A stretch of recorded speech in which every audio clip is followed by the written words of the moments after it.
Celebox. Sa bahay ng Don Marcelino ay pinili ni Karina na manilbihan sa bahay ng mayamang pamilya na naging dahilan para makapag-aral siya ng kolehiyo. Sa edad na 23 ay mas pinili niyang pag-aralin ang sarili at huwag umasa sa mahal niyang mama. Kung wala akong diploma, hindi ko rin matutupad lahat ng pangarap ko.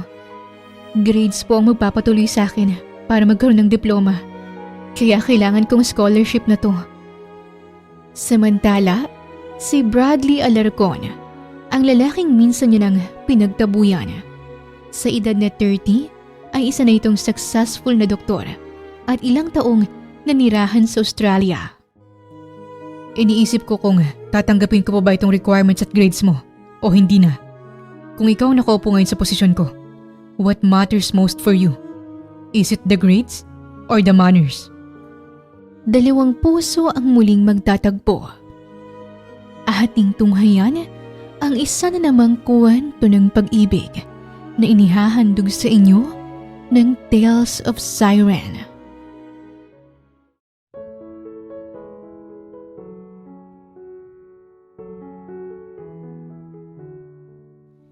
You're crazy, Roman. Alam mo ba kung ilang taon nang nanatili sa ibang bansa ang anak natin, ha? Nagtiis ako ng ilang taon. Dahil lang sinabi mo'y kailangan niyang lumayo. At ngayon, ayaw mo pa rin siyang pabalikin?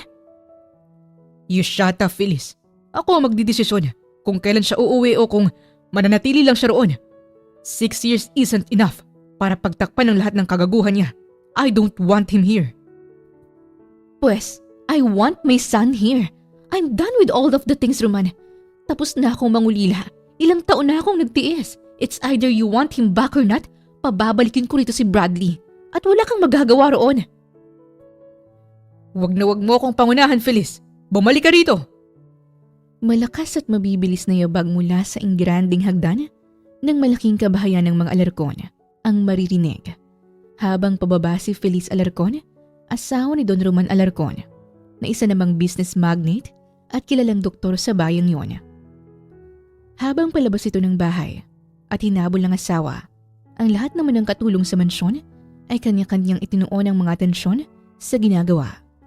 Tila ba nag-iingat na makagawa ng pagkakamali at baka sa kanila pa maibunton ng mag-asawang amo ang galit ng mga ito. Ay Diyos ko, sumikip ang dibdib ko ron na. Pagkatapos ng halos ilang taon, ngayon ko lang ulit nakitang nag-away ng ganon sina Don Roman at Ma'am Feliz. Tama ka riyan, Lupita. Nakakatakot talaga ang Don kapag nagagalit. Mali ka, Nay. Si Ma'am Feliz ang mas nakakatakot. Narinig niyo yun? Siya lang ang may kakayahang sigawan si Don Roman na halos kinatatakutan ng lahat ng taga rito sa atin. Sabat naman ni Bebeng habang hawak ang walis. So, kapag ipipilit ni Ma'am Feliz ang plano niya, ibig sabihin ay makakabalik na rito sa Sir Bradley. Tila nangangarap na tanong ni Laika, isa ring working student, katulad ni Karina, na 4 na taon na ring naninilbihan sa bahay na yon. At ano naman sa'yo, Laika, kung babalik na nga si Sir Bradley rito sa mansyon? Wala ka na rin, Bebeng, pero ang masasabi ko lang, oras na para gamitin ko sa kanya itong ganda kong nakakaakit. Sus, nakakaakit raw. Pwede na nang sabitan ng kaldero yung mga labi mo, sobrang kapal, at yung bibig mong singlaki na yata ng bibig ng buhaya. Hoy, Bebeng, kung makapanlait ka. FYI, hindi ka rin maganda. Pang international airport din yung noo mo sa sobrang lapad, no? Hoy! Tayo talagang dalawa, no? Saway sa kanila ni Aling Lupe, na nagtigil muna sa pagluluto. Kung ihampas ko kaya sa inyo itong sandok na hawak ko, ha? Hinding-hindi nyo maaakit si Sir Bradley. Hindi kayo magugustuhan nun. At bakit naman, Inay? Tanong ni Bebeng sa ina. Dahil hindi yung mga tipo niyong magugustuhan ng anak ng amo natin. Si Aling Lupita nang sumagot. Nakakabalik lang mula sa laundry room. Ilang taon nandirahan sa Australia si Sir Bradley at magaganda ang halos lahat ng mga babae roon. Suwak na suwak sa kagapuhan niya at saka hindi siya mahilig sa mahihirap at hindi kaganda ang mga babae. Nay, sinabi mo bang hindi ako maganda, ha? Ilang linggo lang ang kailangan eh. I'm sure, mahuhumaling pa rin sa akin si Sir Bradley. Malay niyo naman, nagbago na ang taste niya at Morena na ngayon ang hanap niya. Sige, mangarap ka lang. Mas maniniwala pa ako na magugustuhan niya itong si Karina kaysa sa'yo eh. Natigilan si Karina sa ginagawang pagpupunas ng mga plato at basong tapos niya ng hugasan. Dahil sa sinabing yun ni Bebeng, pati ang atensyon ni na Aling Lupe at Aling Lupita ay napunta sa kanya. Napayuko tuloy siya. Hindi niya kinakaya kapag sa kanya lang napupunta ang atensyon ng lahat. Tama si Bebeng. Napakagandang dalaga niyang si Karina. Paano kasi? Nagmana siya sa tatay niyang Hapon. Ayan, at ang ganda ng mga mata. Hindi magawang umimik ni Karina at blankong nakatingin lang kay Aling Lupe. Lagi niyang naririnig na dahil sa taglay niyang ganda, kaya may mga binatang gustong makipaglapit sa kanya. Kahit ngang ilang makamag-anak ng mga amo niya, kapag nakikita siya sa bahay na yun, ay laging napapatingin sa kanya. Marami-rami na rin siya naging kaibigan. Pero ang naging malapit sa kanya ay si Lucho, pamangkin ni Ma'am Feliz. Biniyayaan siya ng Diyos ng magandang muka. Hindi naman niya may kakailayon. Matangkad siyang dalaga. Sa edad na 22 ay 5'7" ang kaniyang height. Maganda rin ang hugis ng kaniyang pangangatawan. Hindi mataba at hindi rin payat. Malusog ang kaniyang dibdib at makinis ang kaniyang balat. Niwala ring naniniwala sa kanya kapag sinasabi niyang wala pa rin siyang nobyo at siya ay NBSB o no boyfriend since birth. Hindi niya rin ginamit ang katangian niya para mangakit ng kahit na sino para sa pansariling interest. Nang sumapit ang Lunes ay maagang nagpunta si Karina at Bebeng sa school para ihatid ang hinihinging requirements sa kanila ng Alarcon Foundation para sa susunod na pasukan. Sumulpot ang pinsan niyang si Yana na first year college din sa school na yon. Sinasabi nitong sinaktan na naman daw ng amain niya ang kaniyang mama. Kaya gusto na lang sumabog ni Karina sa sobrang galit.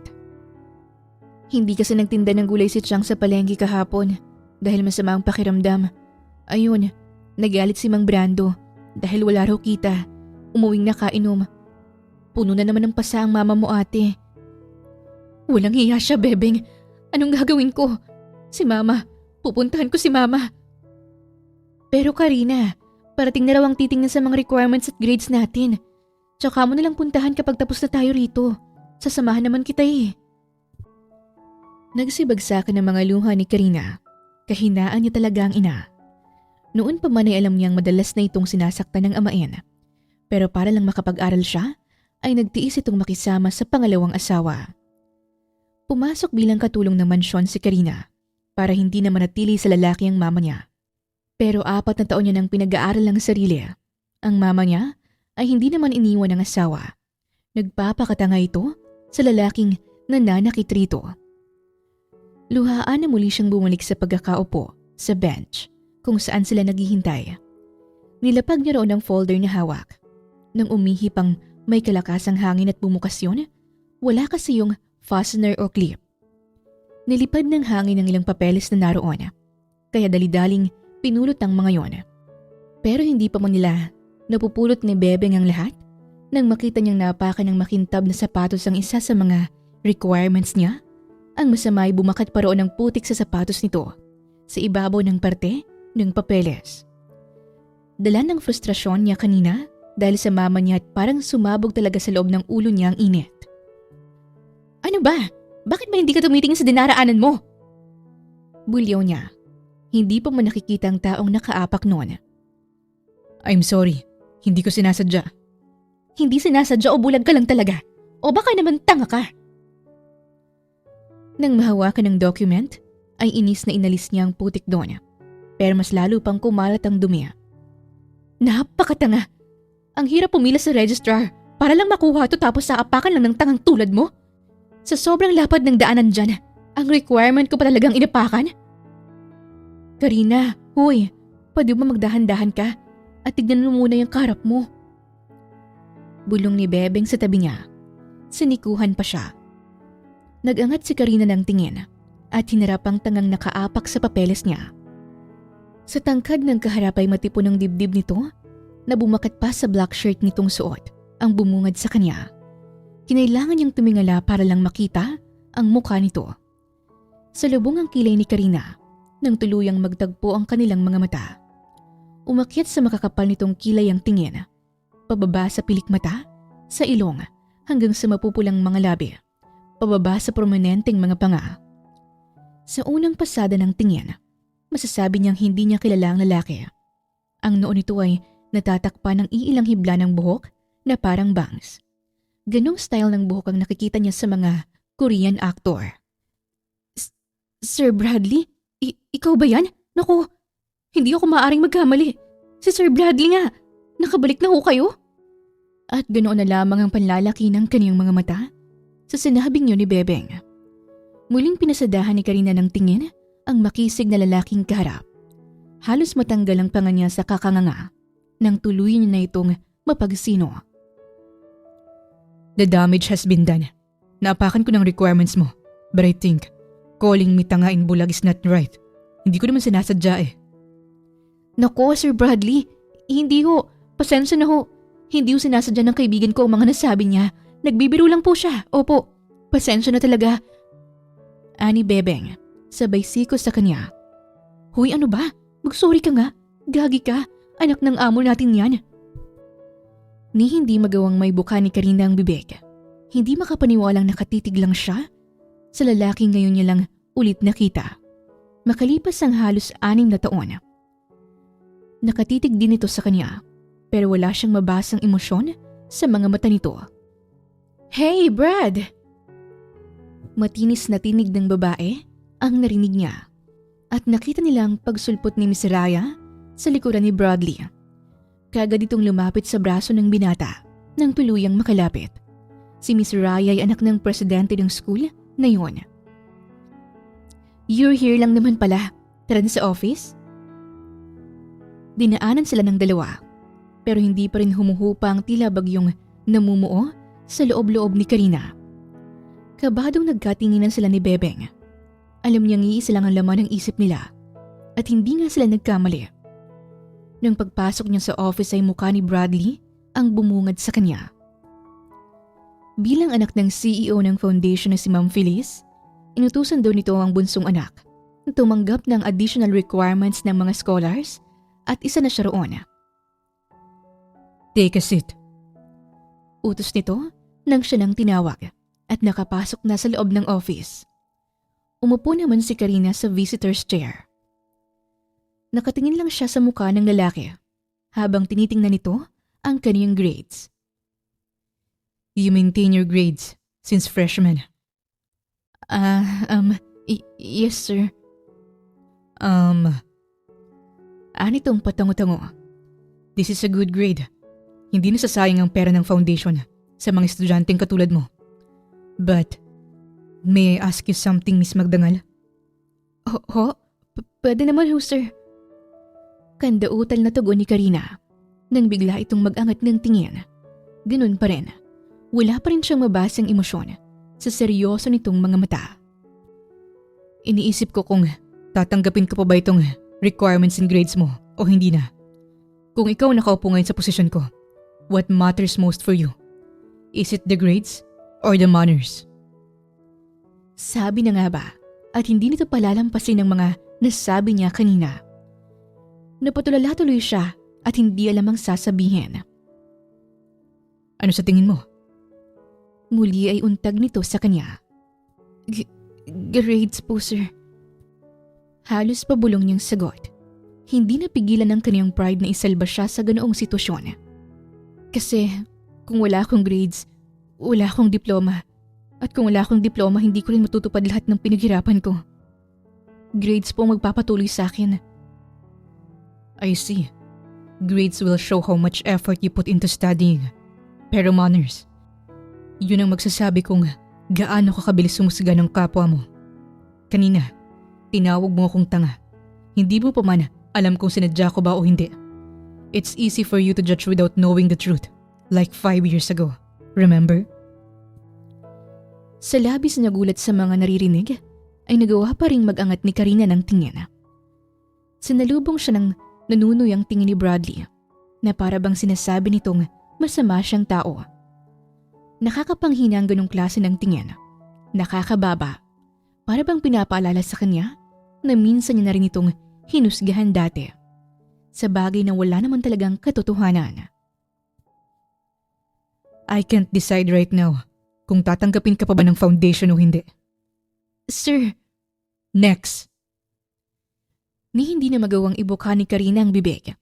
Bagsak ang balikat na lumabas siya roon. Tsaka umiyak kay Bebeng habang pauwi sila ng mansyon. Sa mansyon, walang ganang ginagawa ni Karina ang mga trabaho dahil sa sobrang sama ng loob.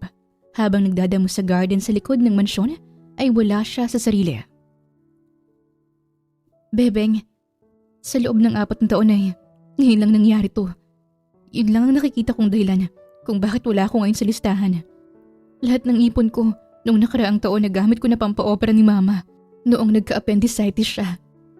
Hindi ko alam kung saan ako kukuha. Kapag nagsimula na naman ang klase, hindi ko rin pwedeng asahan si Mama. Lalo lang silang mag-aaway ni Chong Brando kapag nalaman niyo to. At bibigyan na naman ako ng pera.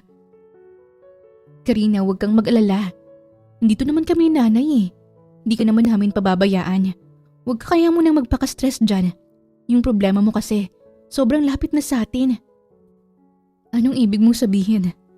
Si Sir Bradley, uuwi na raw siya ng mansyon. Mamaya, kausapin mo, makiusap ka. Pero Bebeng, Karina, hindi to ang panahon para mahiya ka o pangunahan ka ng pride mo. Kailangan mo to para sa future mo, remember? Magiging receptionist pa tayo sa mga 5-star hotel sa ibang bansa. At kapag hindi ka nakatapos dahil nawalan ka ng scholarship, paano mo pa mabibigyan ng magandang buhay ang mama mo? Malungkot na napaluha si Karina dahil tama ang lahat ng sinabi ni Bebeng. Para sa mama niya, kaya siya nagsusumikap at hindi pwedeng mawala ng gano'n na lamang ang lahat ng pinaghirapan niya sa loob ng ilang taon. Aling Pransing! Aling Pransing! Tawag ni Karina sa kanilang mayrodoma nang papalapit na siya sa magarabong kitchen. Pero pagkapasok doon ay pamilyar na bulto ng katawan ng lalaki ang tumambad sa kanya. Kaya sandali siyang napatulala. Nang lingunin siya nito ay nanlalaki rin ang mga mata nitong nakatingin sa kanya habang hawak ang baso na may lamang tubig. Naibuga pa nga nito ang lahat ng iniinom dahil sa gulat nang makita siya. Karina? Sir Bradley? What are you doing here? Kasi po... Oh, Sir Bradley! Gising na po pala kayo. Sumulpot si Aling Pransing mula sa dining area. Teka, bakit may mga tubig sa sahig? Karina, kumuha ka ng pamunas, bilisan mo. Sige po. Dali-daling kumuha ng pamunas si Karina at dinaanan si Bradley. Pagbalik niya sa harap ng binata ay agad siyang lumuhod para linisin ang sahig.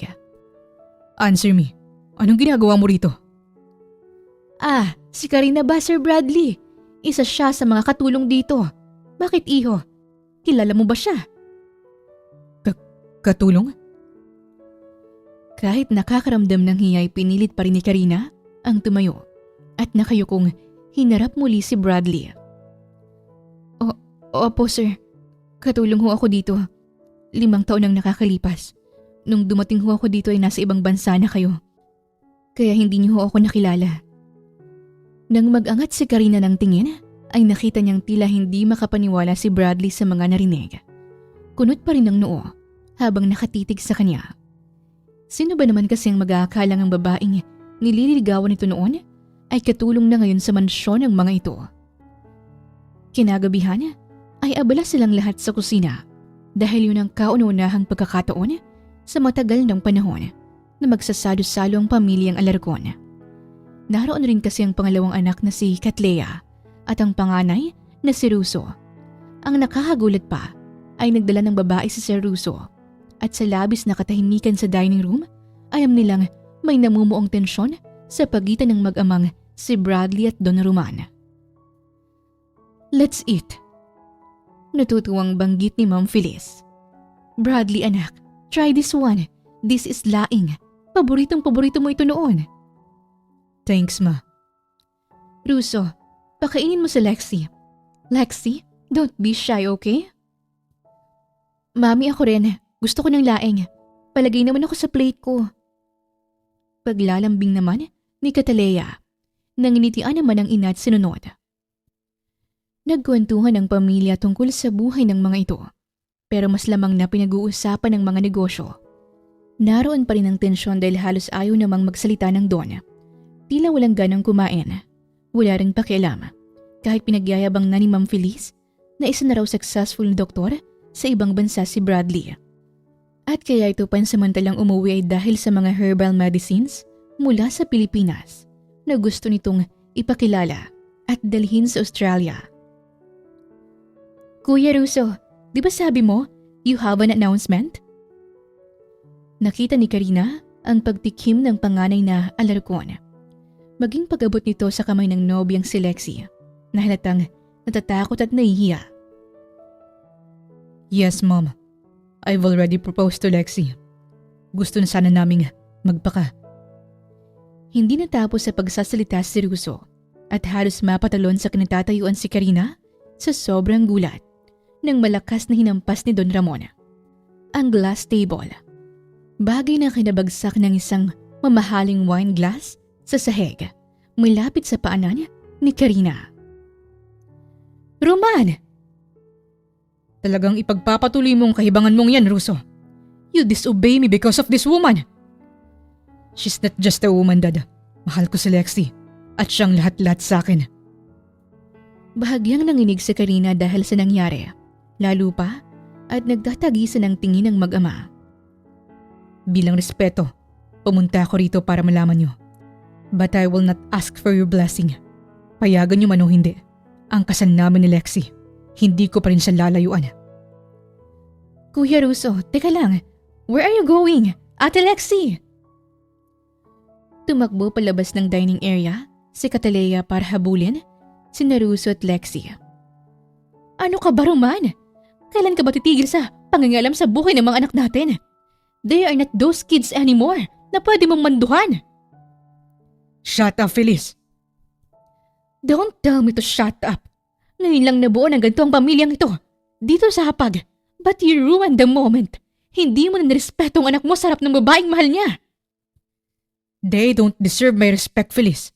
Kaya niyang ipagpalit sa babaeng yun ang imperyong naghihintay sa kanya. Such a fool little bastard. Habang nagbabangayan ng mag-asawa, ay sinigap ni Karina na mawala ang takot. Iniluhod niya ang mga tuhod sa seg para pulutin at linisin ang mga bubog na nagkalat roon. Nagulat siya nang muling sumigaw ang Don at nilisan nito ang dining. Pero dahil sa gulat, ay namali siya ng hawak sa basag na wine glass at nahiwa ng konti ang kanyang daliri. Napapikit siya nang makitang dugo roon. Ganoon na lamang ang pagbilis ng tibok ng kanyang puso nang dumampi sa pulsuhan niya ang mainit na palad ni Bradley. Nakaluhod na rin sa sahig ang kabilang tuhod nito para mapantayan siya. Sir. Damn it, dumudugo na. Bakit ba hindi ka nag-iingat? Okay lang ho ako. Sir! Bulalas niya nang walang pasabing inilapit nito ang daliri sa bibig at sinipsip ang dugo roon. Literal na tumigil sandali ang paghinga ni Karina nang sumigid ang kakaibang sensasyon sa katawan niya dahil sa ginawa ni Bradley. Bumalik sa alaala niya ang unang pagkakataon na magdampi ang kanilang mga labi. 6 na taon na ang nakakalipas. Karina, may sugat ka! Tanong sa kanya ni Aling Lupe nang makalapit ang matanda. Mabilis niyang binawi ang kamay mula kay Bradley. Ang mata nitong napuno ng pag-aalala kanina ay nagdilim na naman. Ayos lang ho, Aling Lupe. Hindi naman po masakit. Pumunta ka na muna sa kwarto natin at maglagay ng band-aid. Kami na muna ang bahala rito. Nakangiting ani Bebeng. Dali-dali niyang nilisan ang dining area dahil sa takot. Hindi pa rin nagbabagong epekto ng binata sa kanya. Galit talaga sa'yo si Sir Bradley kasi kung tingnan ka niya kanina, para kang kakatayin ng buhay eh. Ani Bebeng nang nagpapahinga na sila sa maid's quarter. Pero labanan mo ang takot mo. Malay mo, bigyan ka ni Sir Bradley ng chance. Ipakita mo sa kanyang mali ang impression niya sa'yo. Magaling ka sa pag-aaral at mabait ka. Gawin mo lahat para makalapit sa kanya. At makausap siya ng masinsinan. Magdamag na inisip ni Karina ang sinabi ni Bebeng. Kaya naman napagpasya niyang kumilos na dahil walang mangyayari sa scholarship niya kung magpapadala siya sa takot na makaharap ang bunsong alarkon. Kinabukasan ay sinimulan niya na agad ang planong pagmamakaawa kay Bradley. Sa kusina ay naabutan niyang inuutusan ng mayordomang si Prensing, si Aling Lupita. Lupita, pwede bang ikaw na munang magpalit ng mga kobre kama sa itaas? Aling Prensing, ako na lang ho ang gagawa. Tapos na ho ako sa trabaho ko para naman makapagpahinga ng konti si Aling Lupita. Nakangiting putol ni Karina sa matanda na tinanguhan lang din naman ito. Pero nang tinungo niya ang kwarto ni Bradley, ay nadismaya siya. Walang tao roon at nalaman niya mula kay Aling Lupe na maaga raw umalis ang binata para mag-jogging. Bebeng, para kanino tong breakfast? Tanong niya pagkapasok niya ng kusina. Kakatapos niya lang maligo. Para kay Sir Bradley, pinapatid niya sa lanay. Doon daw siya kakain. Pwede nga ako na lang ang maghatid? Please? Nagpapakyut niyang sabi sa kaibigan at makahulugan itong kinindatan. Ay, oo nga, sige. Ikaw nang maghatid. Chance mo na to. Kararating lang niya mula sa pag-jogging. Malapad ang ngiting bulong ni Bebeng sa kanya. O hayan, sabihin mo agad ang pakay mo, okay? Huwag kang magsayang ng sandali. Malapit nang magpasukan. Parang batang tumatango-tango si Karina bilang tugon. Inayos nga nila ni Bebeng ang paglalagay ng mga pagkain sa tray at siyang nagdala nun sa lanay. May kalayuan pa lang si Karina ay tanaw niya na si Bradley na naka-cross arms ito habang pinagmamasdan ang mga isda sa may mini fish pond. Good morning, sir. Bati niya sa may likuran nito kaya agad itong napalingon. Nagtagpo ang kanilang mga mata. Anong ginagawa mo rito? Kung napapansin niyo ho, sir, katulong ho ako rito sa mansyon kaya dinadalhan ko kayo ng pagkain ngayon. Yes, I know nakatulong ka. Pero ibang inutusan ko maghanda ng pagkain ko. Hindi ikaw. Lihim na napalunok si Karina nang inirapan siya ng binata at muling tumingin sa mini fish pond. Kasi po, may ginagawa pa si...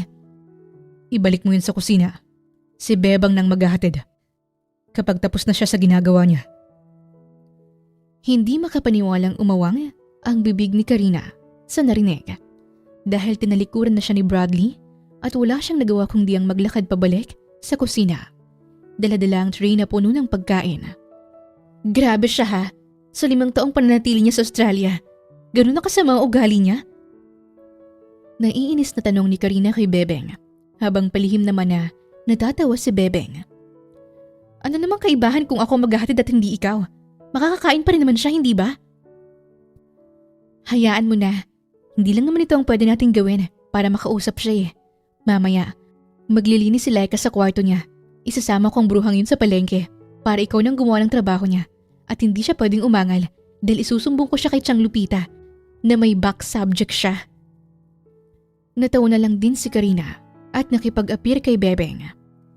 Nangyari ngang gusto ni Bebeng dahil nauto nito si Laika. Excited si Karina habang paakyat ng kwarto ni Bradley. Dala-dala ang mga panlinis niya pero nasa pinto pa lang siya nang lumabas ito at nakita siya kaagad. What are you doing here? Suplado na naman itong tanong sa kanya. Bahagya pang nakatas ang kabilang kilay na parang batang sumpungin. As you can see, sir, lilinisin ko ang kwarto nyo. I want Manang Lupi to do it for me. Pwede ka nang bumaba. Dadaanan sana siya ng binata at bababa na rin ang sa hagdan. Pero maagap na napigilan ni Karina sa may braso. Agad din siyang bumitaw nang humugod ito ng malalim na hininga. Habang nakatingin sa kamay niyang nasa braso nito. Kasi sir, naglilinis rin si Aling Lupi sa baba. Kaya ako na ho ang napag-utusan. Pwede niyang gawin mamaya yan kapag tapos na siya sa ginagawa niya. Mabilis itong bumaba at hindi na nagawang sumubat pa ni Karina.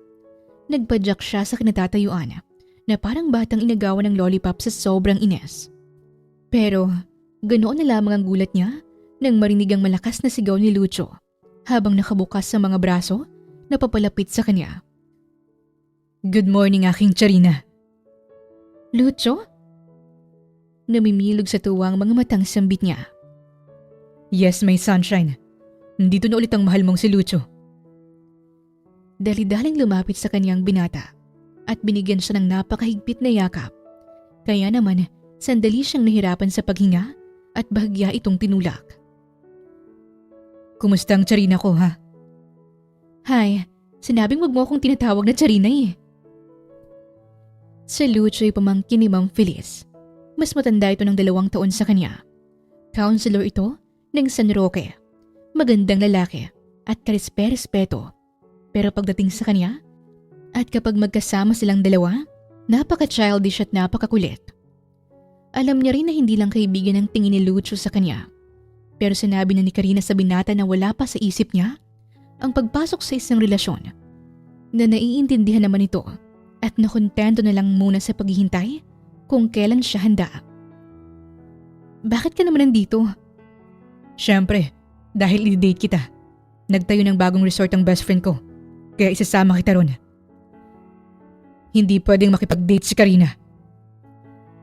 Sabay silang napalingon sa main door at doon, nakita nila ang brusko at nakapamulisang si Bradley. Walang emosyong nakatingin sa kanilang dalawa.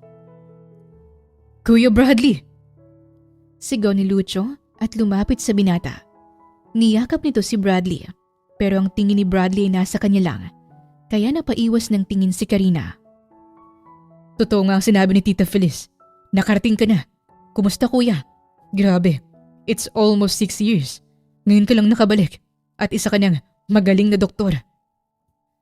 I'll catch up with you soon. And as I've said earlier, hindi pwedeng umalis si Karina. Bakit naman po, sir? I have a medical mission in Barangay Maria Rosa. Isasama ko si Karina bilang assistant. Po? Nauutal na tanong ni Karina. Gulat siya sa mga narinig. Gusto mo magbago ang isip ko tungkol sa scholarship mo, hindi ba? Pues, sumama ka. Kung makakatulong ka sa akin, bibigyan kita ng pagkakataon na maibalik. Oo naman. Mabilis na putol ni Karina na ikinakurap ni Bradley. Sasama ako sa'yo. Gagawin ko kahit anong gusto mo. Kahit ano pang iutos mo. Basta ba, mabawi ko lang ang scholarship ko at papatunahin kung mali ka ng iniisip tungkol sa akin. Nawalan ka ng scholarship? Singit naman ni Lucio. Teka, bakit hindi mo agad sinabi? Sinabi ko naman sa'yong handa akong tumulong sa studies mo, di ba? Hindi nakaimik si Karina. Si Bradley naman ay nakataas ang kabilang kilay at palipat-lipat ang tingin sa dalawa. Lucio, kaya ko, okay? May konting problema lang, pero magagawan ko ng paraan. Huwag ka nang mag-alala. You can pack your things now, Karina. Ako nang bahalang magpaalam kay mommy. Ngayon na tayo aalis? Yes. We'll be staying 1 week in Maria Rosa. 1 week? Bakit naman ganun katagal? Ayaw mo. Okay, fine. Maghahanap na lang ako ng ibang assistant. Uy, wala naman akong angal. Sasama ako sa'yo kahit na alipinin mo pa ako doon. Mag-iimpake na ako. Hintayin mo ako. Huwag kang aalis nang hindi ako kasama. Paalam, Lucio. Kita na lang tayo sa susunod, ha? Ingat ka. Hindi pa nagsisingkin sa utak niya ang mga mangyayari. Pero hindi niya sasayangin ang pagkakataon na ibibigay ni Bradley. At baka tuluyan pang mawala sa kanya ang scholarship niya. Nako, Sir Bradley, nakabalik ka na pala. Aba, napakagwapong binata, ang tangkad. Maligayang pagbabalik dito sa Maria Rosa, Sir Bradley. Iyon ang sumalubong sa kanila ni Karina pagkarating nila sa maliit na barangay ng Maria Rosa. Nasa dulong bahagi yon ng Don Marcelino. 5 ilog at 8 bundok ang dadaanan bago tuluyang marating. Hindi nga abot ng sibilisasyon ang lugar na yon. Pang sinaunang style ang mga bahay. Lahat ay yari sa kawayan at kahoy, pero matitibay. Ang akala niya pa silang dalawa lang ni Bradley ang pupunta. Pero may mga doctors at nurses silang kasama na galing sa private hospital na pagmamay-ari raw ng ninong ng binata. Kasama pala siya sa medical mission ng mga ito at si Bradley ang head doctor ng team. Isa yon sa dahilan kung bakit umuwi ng Pilipinas ang binata. May mga kukunin daw itong herbal medicines sa gubat ng Maria Rosa. Dadalhin sa Australia at doon pag-aaralan. Maraming salamat ho talaga sa mainit na pagtanggap. Gagawin po namin ang best namin para makatulong sa inyo dito. Mananatili kami ng 1 linggo, kaya wag sana kayong magsawa sa pagmumukha namin. Nagdawanan ng halos lahat ng tao sa nayon ng Maria Rosa. Maging ang mga kabataan ay nakatingala sa kanila. Kinikilalang bagong bisita ng mga ito. Siya nga pala, ako si Elmo. Ako ang barangay captain dito. Sumunod ho kayo sa akin at dadalhin ko kayo sa mga kubong inihanda namin. Para sa inyo. Pagod kayo at siguradong gutom. Magpahinga na muna kayo. Nakahinga ng maluwag si Karina. Pero nang makarating sa kubong sinasabi ni Kapitan Elmo, ay bahagya siyang nanlumo. Banig lang ang higaan. Hindi pa naman siya nakakatulog ng walang foam. Yari sa kawain ng kubo, kaya naman may mga butas-butas pa na mukhang papasukan ng lamok. Hindi siya maarte, hindi lang siya sanay sa bahay na ganon. Karina, kailangan mo magtiis, okay? Para to sa scholarship mo. Nakangiting paalala niya sa sarili. 3 kubong hinanda namin para sa inyo. Doc Bradley, isa pa yung exclusive lang para sa'yo. At isa para sa mga lalaki na kasamahan nyo. At yung isa naman ay para sa mga babae. Yung nasa gitna po bang para sa mga babae, Kap? Tanong niya na ikinatango naman ni Kap Elmo. Ipapatawag ko kayo mamaya-maya kapag luto ng inihanda naming pagkain para sa inyo. Ani Kap Elmo at umalis na. Tinungo na rin ng mga kasamahan nilang mga kubo para magpahinga. Sige, punta na ako ron sa kubo namin. Sobrang gusto ko nang umupo, grabe. Ang sakit sa paa. Sandali lang. Pigil sa kanya ni Bradley. Bahagya pang hinilang backpack niya. Kaya naman, napaatras siya papalapit sa binata. Nagtatakang tiningala niya ito. You'll be staying with me. Ano? Ang sabi ko, dito ka lang sa kubong to. We'll be sharing this kubo. Nanlalaki ang mga matang napalunok si Karina. Dahil sa narinig, palingalinga siya sa paligid. Baka mamaya may makarinig. Buti na lang at abala na ang ibang doktor at nurse sa pagpapahinga. Pero 2 bed ang nandyan, so you can use that one. Remember, alalay kita rito. May ginagawa ako sa gabi at kailangan kita kapag gagawin ko yun. Ano naman gagawin mo? At bakit kailangan mo ko? Hindi sinagot ni Bradley ang tanong niya. Sa halip ay humakbang ito, papalapit sa kanya, na ikinatras niya naman. Teka, anong ginagawa mo? Hoy! Ano ba sa tingin mo ang ginagawa ko kapag gabi? Hindi nakasagot si Karina dahil nawalan siya ng balanse habang umaatras. Maagap naman siyang nasalo ni Bradley. Nakapulupot na ngayon sa katawan niya ang matigas nitong braso. Mariin siyang napapikit nang inilapit ni Bradley ang mukha nito sa mukha niya. Sa tingin niya, hahalikan siya, katulad ng dati nitong ginagawa noon. Pero mabilis siyang napadilat ng maramdaman ang daliri sa noo niya para itulak ang noo niya. Tutulungan mo akong mag-organize ng mga gamot na ipamimigay ko bukas. Ano bang iniisip mo, ha? Bahagya niyang itinulak si Bradley dahil sa ines. Pwede naman akong tumulong ng hindi natutulog dito, ah. So, hindi ka susunod sa gusto ko. Akala ko ba gusto mo pang maibalik ang scholarship mo? Siyempre, oo na. Gagawin ko lahat ng gusto mo. Nakangusong aniya at tiningnan si Bradley sa mga mata. Nakita niyang sandali itong napatitig sa mga labi niya. Pagkatapos ay inirapan siya. Napakasuplado ng dating kapag nagsusungit ng ganon. Mabilis na lumipas ang mga oras at tinawag sila para maghapunan. Tuwang-tuwa si Karina dahil walang karne. Halos lahat gulay. Mga gulay na madalang lang nilang nakakain sa mansyon ng mga alerkon. May mga kamoting kahoy din na sobrang gusto niya. At ang pinakamasarap sa lahat ay yung mga isdang hinuli ng mga kalalakihan sa may ilog. Meron ding maliliit na sugpo. Lahat ng taga-sitio Maria Rosa ay naroon. Sinabayan silang kumain. Ganun daw ang mga ito kapag may mga bisita. Present ang lahat, mula sa mga bata hanggang sa matatanda. At hindi na siya magtataka kung bakit medyo maraming buntis dahil napakalamig sa lugar na yon. Mabuti na lang at makapalang hoodie at pajama na suot niya. Sa halip na makisalo sa mga kasamahan, ay tinungo ni Karina ang mahabang mesa ng mga kabataan. Masaya nagkukwentuhan ang mga ito habang kumakain. Napakaganda niyo po, Doktora. Oo nga po, parang si Mama Mary na nakikita ko sa picture. Ano bang pangalan mo, Doktora? Iilan lang yon sa narinig ni Karina mula sa napaka-cute na mga batang babae. Bagay na ikinalapad ng ngiti niya. Nako, salamat ha, pero hindi ako doktor.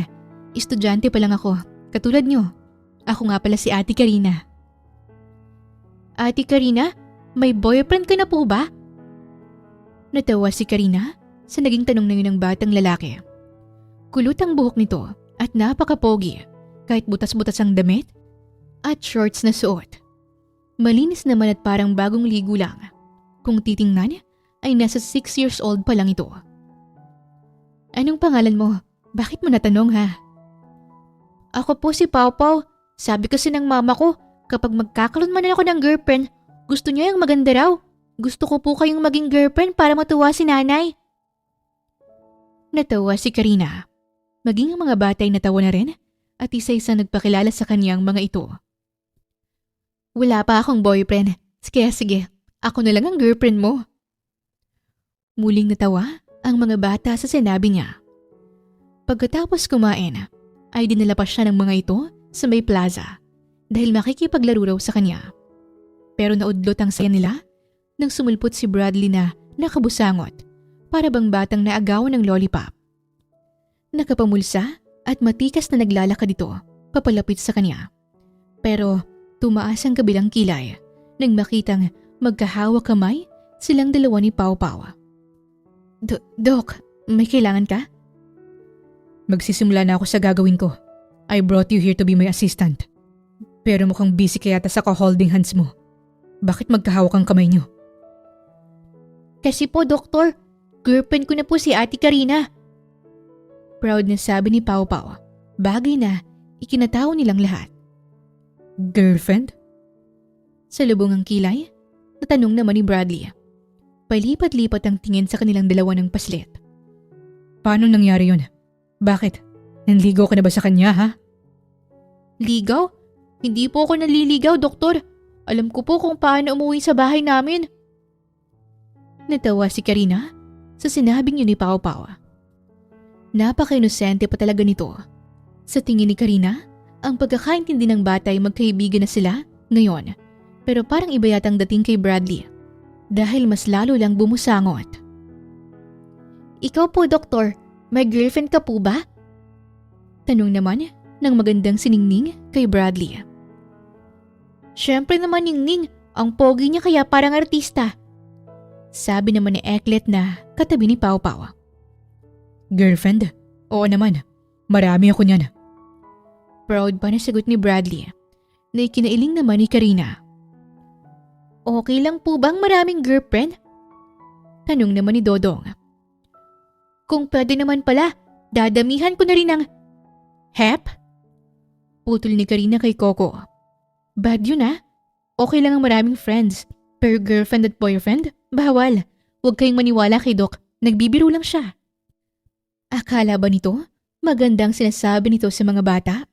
Baka paglaki ng mga batang ito ay hindi na makontento sa isa. Mga bata, may gagawin na si ate. Balik na muna ako sa kubo ah. Umuwi na rin kayo sa mga bahay niyo at matulog na, okay?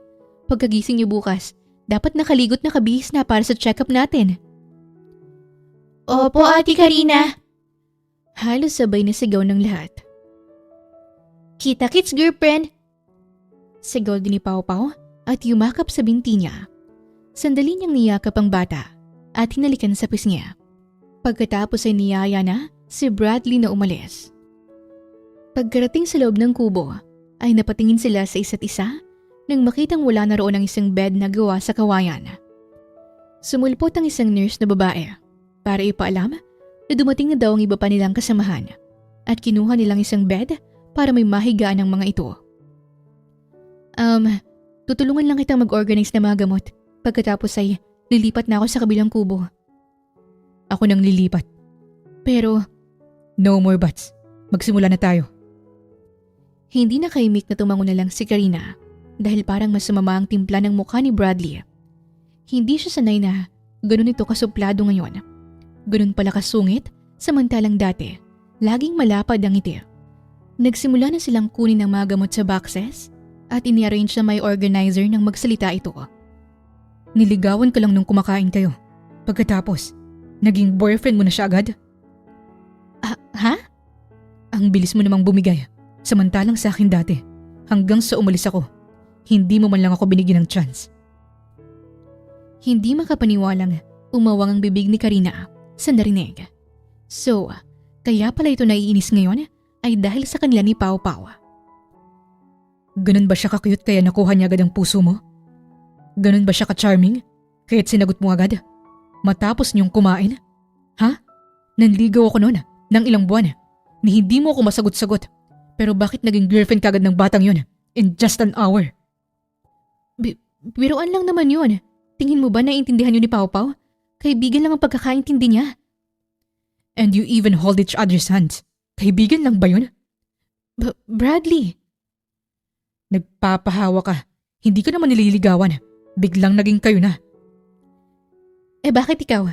Hinahalikan mo ako dati kahit naliligaw ka pa lang at hindi pa kita sinasagot? Sa naging tanong niya, ay hindi ito agad nakasagot. Pagkatapos ay umiwas ng tingin dahil nagsasabi lang naman siya ng totoo.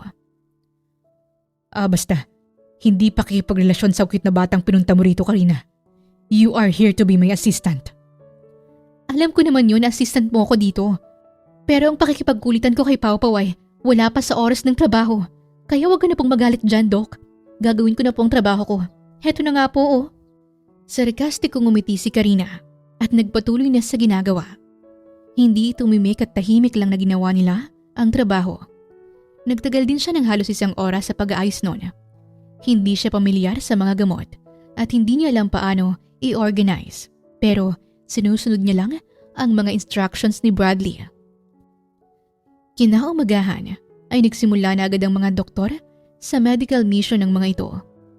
Nagpa-check up ang mga taong naroon at nag-run ng ilang mga test. Pagkatapos ay nagbigay ng mga gamot. Libre ang lahat ng yon. Inabot din sila ng 1 araw dahil dumayo pa ang nasa kabilang sitio. 5 ang doktor na naroon, 2 lalaki at 3 babae. May dentist, may cardiologist at meron namang pediatrician. Pero sa 5 doktor na yon, kay Bradley siya humahanga. Isa na kasi itong general surgeon na nag-residency sa isang kilalang ospital sa Australia. Ngayon ay isa ng attending physician na may malaking interest sa traditional medicine. Ang trabaho ni Karina ay kumuha ng mga information ng mga tao at tinatanong kung anong nararamdaman ng mga ito. Pagkatapos ay binibigay iyon kay Bradley. Kasama niyang nurse na si Nigel.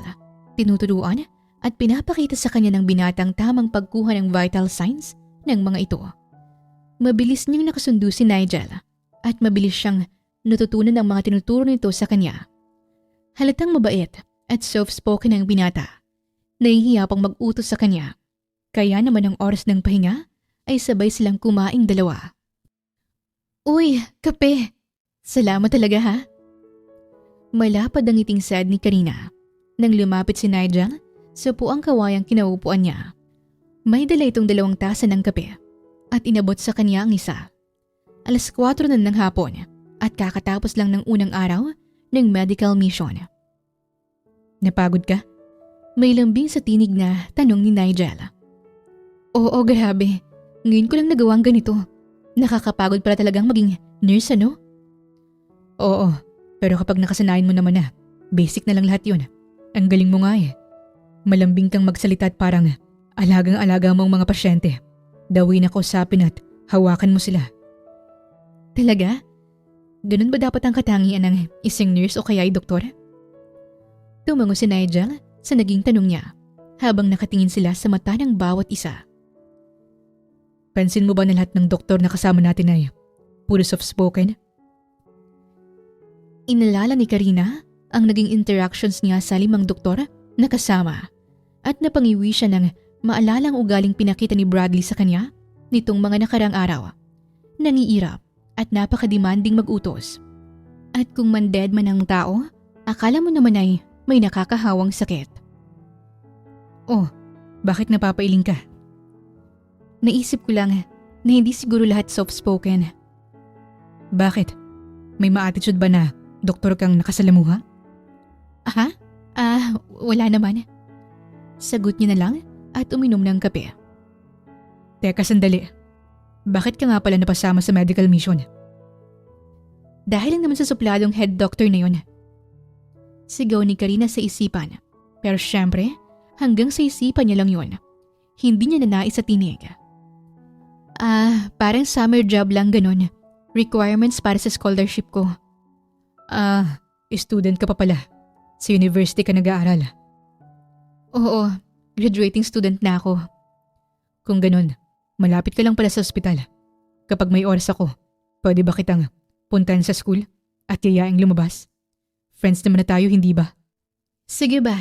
Ako nang manlilibre. Pambayad dito sa kapeng tinimpla mo. Ano ka ba? Hindi naman kailangan. Ako dapat ang manlibre dahil ako ang nagyaya.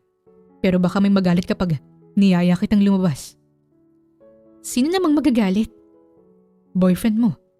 Uy, Nurse Nigel. Wala po akong boyfriend. Talaga? Namimilog ang mga matang tanong nito sa kanya.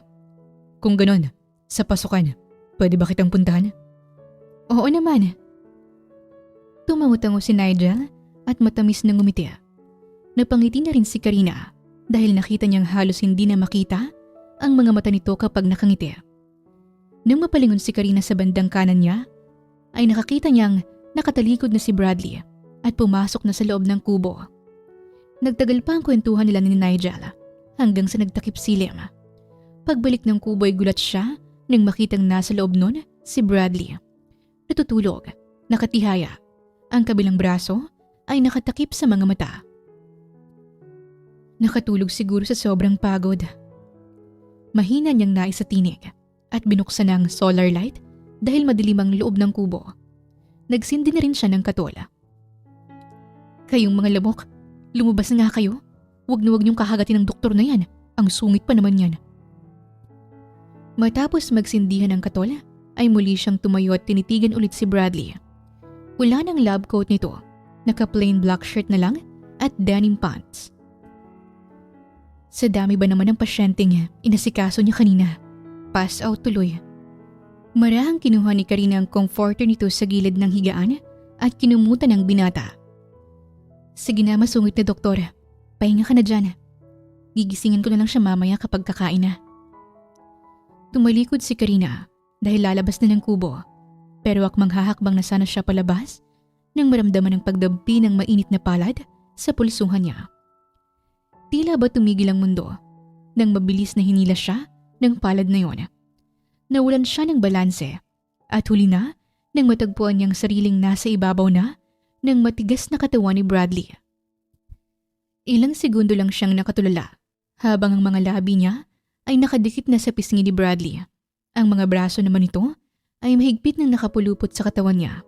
Walang planong bitawan siya. Ano bang ginagawa mo? Gulantang niyang tanong nang sandaling inilayo niyang muka sa muka ni Bradley. Nagsalubong ang kilay niya dahil nakapikit ito. Bitawan mo ako! Hindi ako Hindi natapos ni Karina ang mga sanay sasabihin. Nang mabilis na lumipat sa batok niya ang mga kamay ni Bradley at diniin lang naman ang mukha niya sa mukha nito. Kaya nagtagpo ng kanilang mga labi. Hindi nakagalaw si Karina. Talagang nestatwa siya. Hindi maproseso ng utak niya na matapos ang halos 6 na taon. Heto at muli na namang inangkin ni Bradley nang walang pasabi ang kaniyang mga labi. Para bang isang flashback sa pelikula na bumalik sa alaala niyang mga panahong lumalabas siya galing school nung senior high school pa lamang siya. Magugulat na lang siya na naghihintay na pala doon sa labas si Bradley. Sinusundo siya at dinadala sa tagpuan nila sa tabing ilog. Doon ay ninanakawan siya ni Bradley ng halik hanggang sa nagustuhan niya, hanggang sa muntikan niya pang maibigay ang sarili. Nawaglit ang mga alaalang yun nang mas nilaliman pa ni Bradley ang paghalik sa kanya para siyang mawawala sa katinuan dahil sa halik na yun. Pero nang maramdaman ang pagkagat ni Bradley sa ibang labi niya, ay nahampas niya talaga sa balikat. Kaya naman, binitawan na siya nito. Nagpumigla siya, pero matigas ang binata at nanatili lang siyang nasa ibabaw nito. Ano ba sa tingin mo ang ginagawa mo, ha? Bakit mo ginawa yun? Bakit mo ako hinalikan? Bakit ka nakikipag-usap sa lalaking yun? Mahina ang boses na tanong nito habang sa mga labi niya lang nakatitig. Ganyan ka na ba talaga ngayon? Kung sino-sino na lang, ha? Ano? Ano bang pinagsasabi mo? Boyfriend mo si Pau Pau pagkatapos nakikipag-usap ka sa ibang lalaki. Sa nurse na yun. Tapos ngayon, hinahalikan mo pa ako. Anong klaseng girlfriend ka ba, ha? Tingin mo ba, matutuwa si Pau Pau kapag nalaman niya itong pinaggagawa mo? Aray! Malakas na hinampas lang naman ni Karina si Bradley sa dibdib, kaya napabitaw na sa kanya. Mabilis siyang tumayo at dinuro ang loko-lokong doktor. Anong kalokohan ba yung pinagsasabi mo? At saka bakit mo ginawa yun? Tumayo na rin si Bradley at nanliliit ang mga matang tiningnan siya. Ginagawa ko sa'yo dati yun. Hindi ka naman nagagalit. You really changed, Karina. Hindi mo na gusto ng halik ko ngayon. Bakit? Mas gusto mo yung kay Lucho? O di kaya si Nurse Nigel? Hindi makapaniwalang nakatingin lang si Karina sa binata. Kung nagagawa mong magpahalik sa akin dati, nang walang namamagitan sa ating dalawa, I'm sure, nagagawa rin ng ibang lalaki sa'yo. Bradley! Dati naman hindi mo ako tinutulak. Bakit? Dahil ba hindi na ako malinis sa paningin mo? Mula nang makita mong video scandal ko? Ang mga luhang kanina pa pinipigilan ni Karina ay kusa na lang nagsibagsakan. Ang mga mata ni Bradley na nakatingin sa kanya ay namumula na rin. Tama. Marumi na nga pala ako sa paningin mo. Kaya pala, dering-deri ka sa akin nun na kung ipagtabuyan mo ko, akala mo, mahawa ka sa nakakadiring sakit na dala-dala ko. Halos hindi na pinatapos ni Karina si Bradley sa pagsasalita. Mabilis niyang tinalikuran ang binata at napatakbo palabas. Hindi niya alam kung saan siya pupunta, pero kailangan nilang ilayo ang pagmumukha rito dahil sa labis na kahihiyan. Sa ilalim ng puno ng santola, medyo malayo sa kabahayan doon, ay nanatili si Karina. Umiyak siya habang inaalala kung papaanong pinandirihan niya noon si Bradley habang pinapanood ang video na sinend sa kanya ni Chantal. O ano, Karina, tingnan ko lang kung sasagutin mo pa si Bradley pagkatapos mong panood yan. Akala mo kung sino ka dahil nililigawan ka ng anak ng isa sa pinaka-maimpluwensyang tao rito sa bahay natin. Hindi mo alam, ganyang karaming babae ang umaaligid sa kanya roon sa Maynila. Kaya pwede ba, gumising ka girl, hindi sa'yo umiikot ang mundo. Pinagtawanan si Karina ni Chantal at ng mga liporis nito. Sa lahat ng mga classmate niya, mula pa noon, at si Chantal na talagang hindi niya nakasundo. Mas lumala pang ang galit sa kanya nang makita nitong hinahatid sundo siya ni Bradley sa eskwelahan. Halos gusto niya na lang itapon ang cellphone ni Chantal. Ni hindi niya nga tinapos ang malaswang video na yon kung saan makikita si Bradley hubot-hubad habang pinapaligaya sa kama ng 3 babae. Walang iya siya, bebeng. Bakit nagawa niyo magsinungaling sa akin ng ganito? Sasagutin ko na sana siya bukas sa birthday niya. Muntikan ko pang maibigay sa kanyang pagkababae ko. Pagkatapos, niloloko nilang pala ako. Iyak niya kay Bebeng nang lumabas siya ng school at umabsent ng araw na yon. Sinabihan na kita dati na huwag kang magpapaniwala sa anak ng Don. Nung una ang akala ko ang daddy niya lang ang magiging hadlang sa nararamdaman niyo para sa isa't isa. Nakakagulat na ganun palang ginagawa niya sa Maynila habang nag-aaral. Tapos uuwi rito, yayakap at hahalik sa'yo. Hindi mo pa naman sinasagot. Tama na, Karina. At least ngayon, alam mo na hindi na dapat pang mas lumalim ang nararamdaman mo para sa kanya. Hindi nakakabuti si Sir Bradley sa'yo. Marumi siyang lalaki. Bumaon sa utak niya ang mga sinabing yun ni Bebeng. Pero kinabukasan, Nagulat na lang si Karina nang palabas na siya ng school at naroon na naman si Bradley, naghihintay sa kanya. Lumihis siya ng daan at iniwasan ng binata, pero mabilis siyang sinundan. Karina!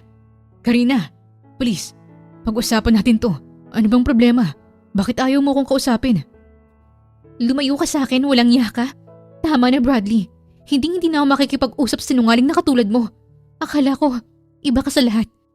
May pangako ka pang hihintayin mo ko? Hanggang sa tumuntong ako ng kolehiyo at makatapos? Nare-respetuhin mong desisyon kong huwag ka munang sagutin hanggat hindi pa ako 18. Tahimik ang buhay ko pero nakita mo kong nagdadamo sa mansyon niyo at hindi mo na ako tinantanan. Ako naman si tanga. Nagpadala sa matatamis mong salita.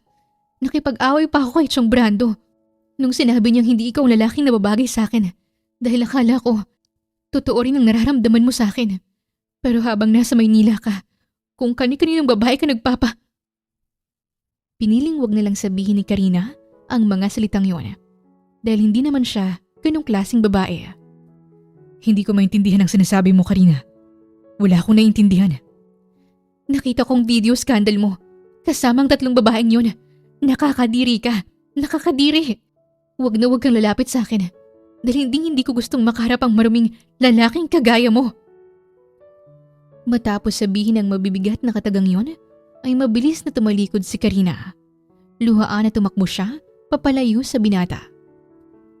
Pagka-uwi ng bahay nila, ay iniyak niya ang lahat sa mama niya. Alam kasi nitong isang buwan nanliligaw sa kanya si Bradley. Ang amain niya naman ay kontra sa ligawang yon dahil hindi raw katulad ni Karina ang magugustuhan ng Don para sa binata. Sumusuway pa siya sa sinasabi nito dahil mas mahalaga sa kanya si Bradley. Kung nakinig lang siya kay Chong Brando, ay hindi na sana siya nasasaktan ngayon. Matapos ang araw na yon, ay hindi na nga muling nagpakita pa si Bradley kay Karina. May parte sa puso niya na namimiss ang binata, pero mas lamang ang galit sa panloloko nito sa kanya. Dahil kahit hindi pa man opisyal ang relasyon nilang dalawa, ay may pagkakaintindihan na sila. Hanggang sa nalaman niya na lang sa school na umalis na raw si Bradley patungong ibang bansa. Doon na raw magpapatuloy sa pagdodoktorang binata. Naisip niya na hindi talagang sila ang para sa isa't isa ng binata. Magkaibang-magkaiba sila ng buhay. Graduate na ito sa kursong medicine sa edad na 24, habang siya naman ay 17 pa lang at hindi niya pa alam kung kakayanin ng mama niyang mapag-aral siya sa kolehiyo. Pero laking gulat ni Karina nang pinabalik siya sa mansyon ng mga alarkon para muling magdamo. Nakausap niya ang mami ng binata dahil mabait naman ito at nagagandahan daw sa kanya. Wala nga itong alam tungkol sa kung anumang namamagitan sa kanya at sa anak nitong nasa ibang bansa na. Pinalayas daw si Bradley ng daddy nito dahil sa isang video scandal na makakasira sa pagtakbo ng Don bilang congressman sa paparating na eleksyon. Pero napatunayan na raw na edited lang yon at kagagawan lang ng mga kalaban ng ama nito sa politika. Pero hindi na raw babalik ng bansa si Bradley. Sobrang nagulat si Karina sa revelasyong yon. Pinagsisihan niya ang lahat ng nasabi niya. At nang inalok siya ni Ma'am Phyllis na maging working student at katulong sa mansyon, ay buong puso niyang tinanggap.